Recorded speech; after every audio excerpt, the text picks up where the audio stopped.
काय सांगाल दादा? आज निकटचे तुमच्या अत्यंत जवळचं होते, राजकारणामध्ये तुमचं नेतृत्व त्यांनी घडवलं होतं. कसं बघताय आज, काय सांगाल? खरं तर शब्द अपुरे आहेत.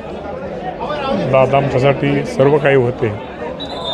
आज आमच्यासारखं शेतकरी कुटुंबातल्या मुलाला त्यांनी आज एवढ्या पदावरून कृषीमंत्री खुर्ची बसवलं.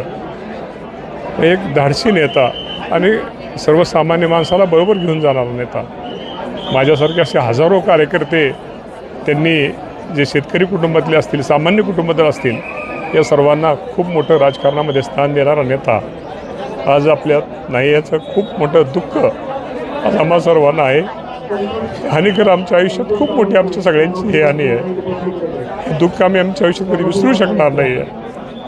आज सकाळी दादा नाही आहेत असा फोन ज्यावेळी तुमच्या कानावर पडला, तो क्षण कसा होता आणि काय त्यावेळी तुमचा तो क्षण असा होता की त्यावेळेस काही आम्हाला समजलं पण नाही. मी लगेच 9:30 वाजता इथं बारामतीला पोचलो आणि पोचल्यानंतर ती अवस्था पाहिल्यानंतर खूप मनाला हे झालं.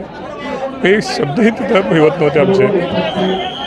रोज दादा तुम्हाला फोन करायचे, पण आता दादांचा फोन येणार नाही आहे तुम्हाला. त्याचं निश्चित प्रकारे दुःख आहे. काल सकाळी फोन आला होता, परवा आला होता. रोज फोन करायचे, रोज माहिती घ्यायचे. असा नेता होणे नाही आहे सर्वसामान्य माणसाला न्याय देणारा.